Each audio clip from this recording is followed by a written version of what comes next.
Hello and welcome back to my channel. My name is Onem. I'm a project manager and a business solutions consultant. On this channel, we talk about project management, productivity, and how to leverage technology for your career and your business. Today, we're going to be talking about supercharging your Google Sheets with checkboxes. Checkboxes are a powerful tool and they have a lot of use cases. Today, we're going to be talking about 5 or 6 tricks you can use when trying to use checkboxes in Google Sheets. To insert checkboxes into Google Sheets, you go to the Insert tab and you click on Tick Boxes. What you can also do is select the area of your sheet you want to insert the checkboxes. Go to the Insert tab and click on Tick Boxes. I have a bunch of checkboxes here right now. If you want to delete any of the checkboxes, you can just click on any of them and click delete on your computer. So now that we have a bunch of checkboxes available, I'm going to put some data on the right of them, and I'm just going to include names of people. So I have Marie, I have Joy, I have Faith, I have Theo, I have Matthew, I have John, and I have Louis. So in this case, what I want to do is try to hide these checkboxes that I don't have any names attached to them, because I feel like they look tacky, and this is something you can do with checkboxes as well. To achieve this, you can use conditional formatting. So I'll go ahead to select one of my checkboxes and I'll go under the Format tab and then Conditional Formatting. It will bring out this particular area here where you see single color and color scale. In this case, to apply to range, I'm going to use B3 to B because I want anything I'm doing to apply to the whole of the B column. Under format rules, I'm going to go to the drop down and choose custom formula is. When I choose custom formula is, I'm going to put in the equal sign. So I want a situation that whenever C3 is equals to nothing, you see that it's already selected. I want a situation where the fill color will be white and the text color will also be white. In this case, it's already selected. So what has happened, as you can see from your screen, is that all those text boxes that were just under Louis have disappeared. So I'm going to go ahead to close the conditional formatting tab.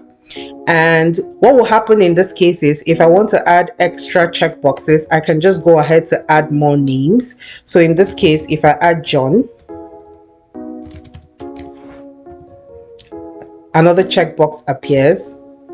If I add Denise, another checkbox appears. So that's something you can use as a use case for checkboxes. The next thing we're going to do is use checkboxes as a status tracker for a to-do list. To do so, I have a bunch of tasks that I've written out here for a party. I'm going to go ahead to include checkboxes under the status column. So I'll select that. And then as we did before, I'm going to go to Insert and then Tick Box. So we see here that we have checkboxes for each task that we have to do. If I check any of these checkboxes, nothing happens. I want a situation where when I check any of these checkboxes, it does something to the tasks that are under the task column. So to do so, what I'll do is I'll select all my data. I'm going to go under Format and then Conditional Formatting. In this case, I see that it's already been selected, so I'm going to go ahead to open that. It says A3 to A8. I'm okay with that for now. I'm going to go under Format Rules and then go under Custom Formula is. For this formula, of course, we're going to start with equals. And I'm saying that if I open a bracket, so I'm going to use an if formula.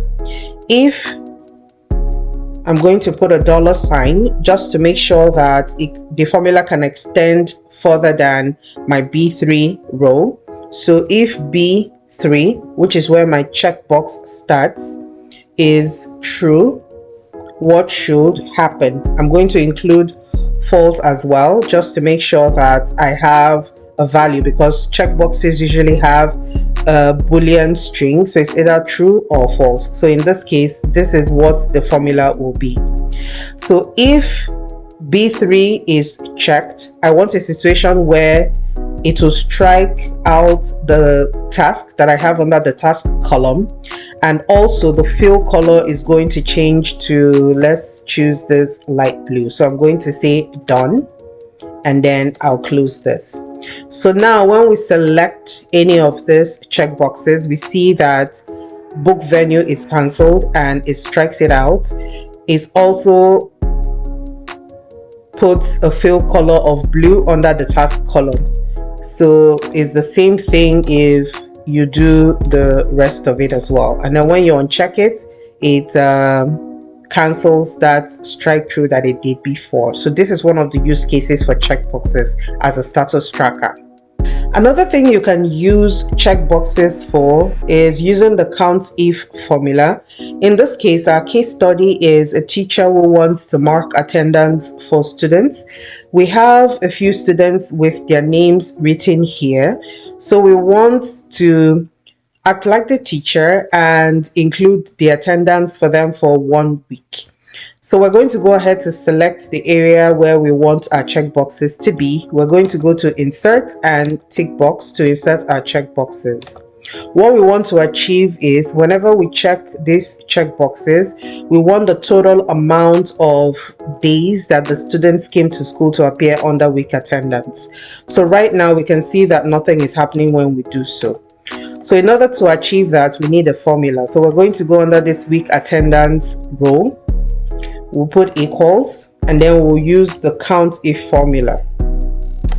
So count if, and what range do we want? We want the range from B3 to F3. And then what do we want it to be? We put our comma, and the criteria is true.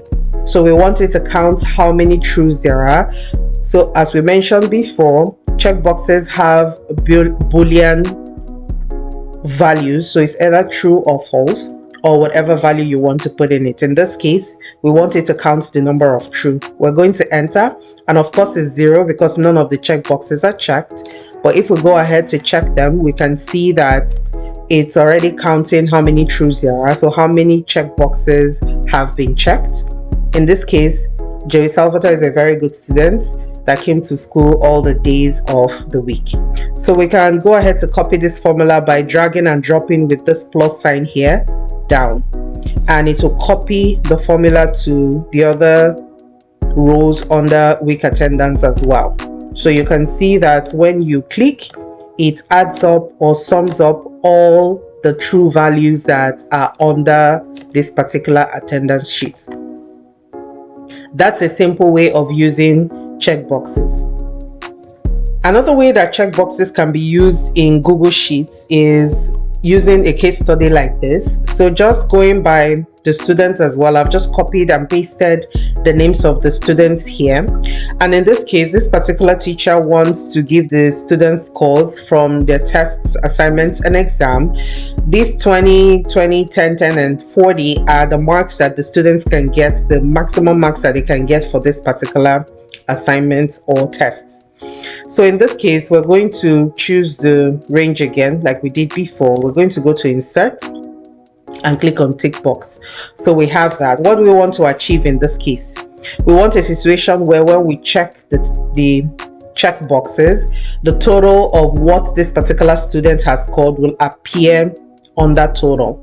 So normally when we're checking these check boxes, we see that nothing is happening.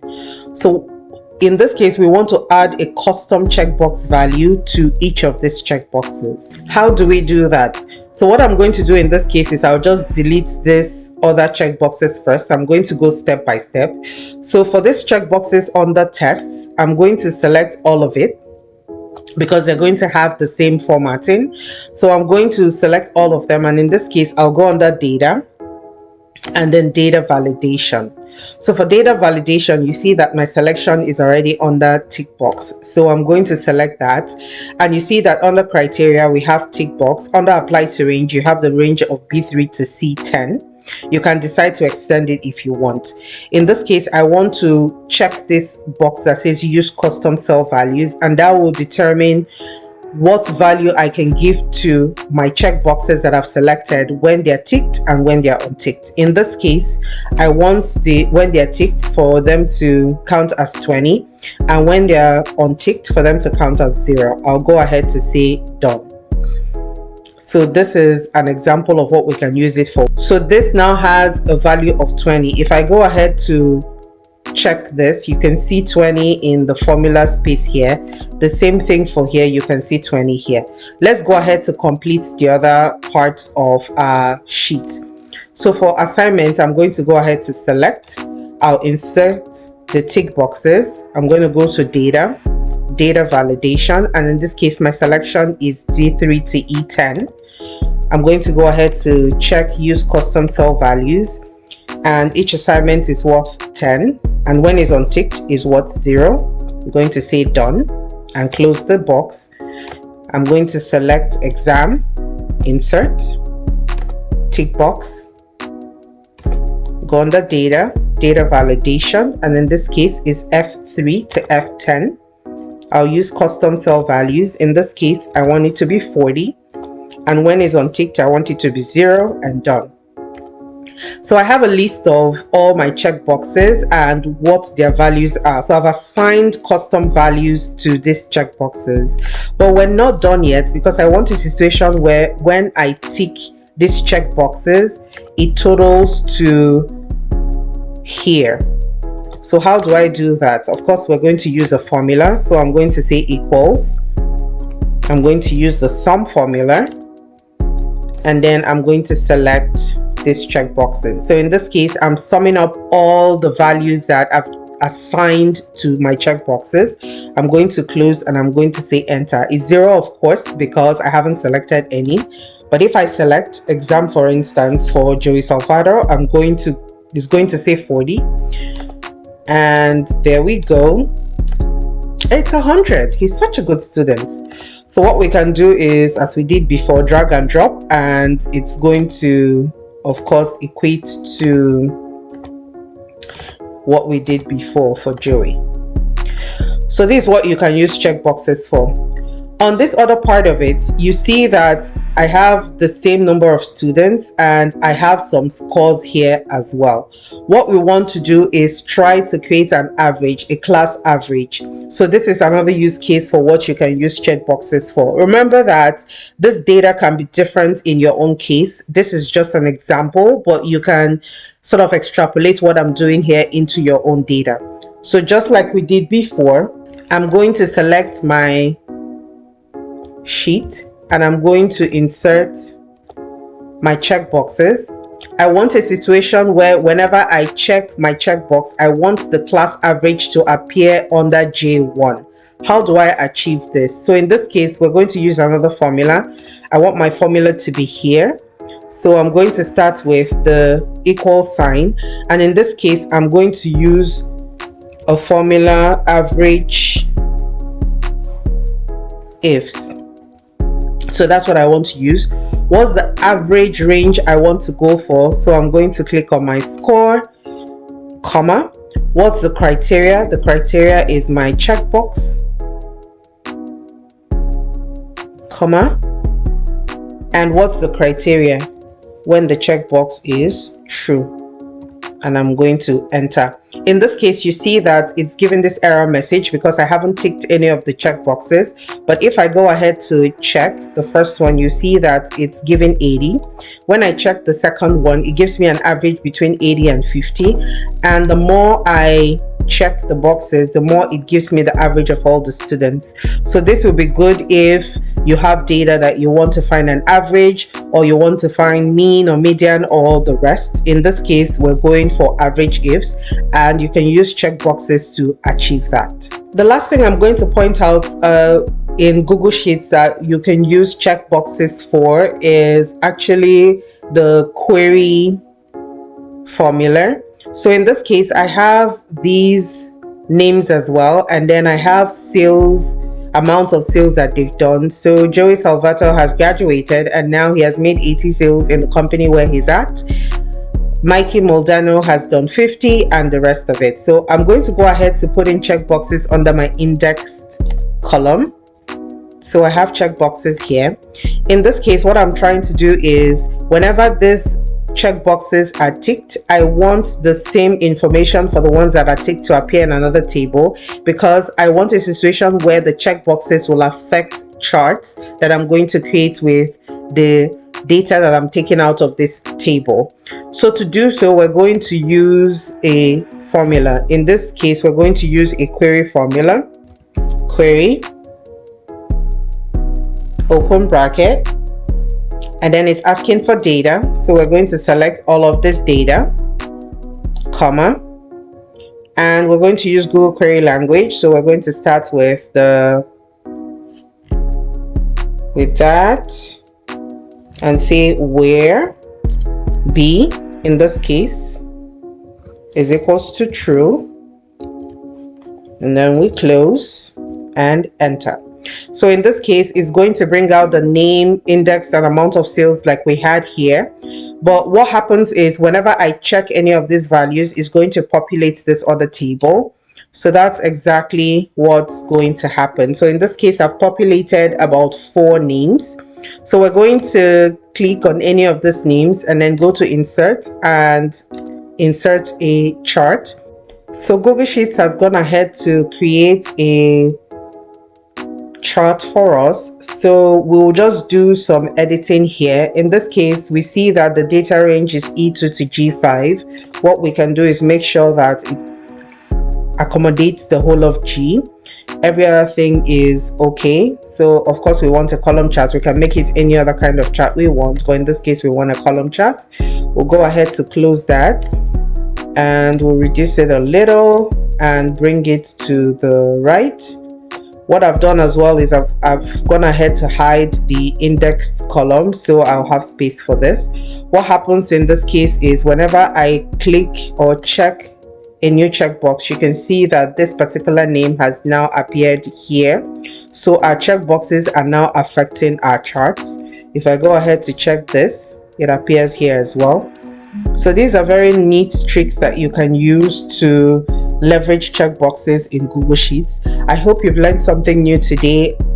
If there's something you feel like I missed, please put it in the comment section. If you enjoyed the video, please post it in the comment section as well.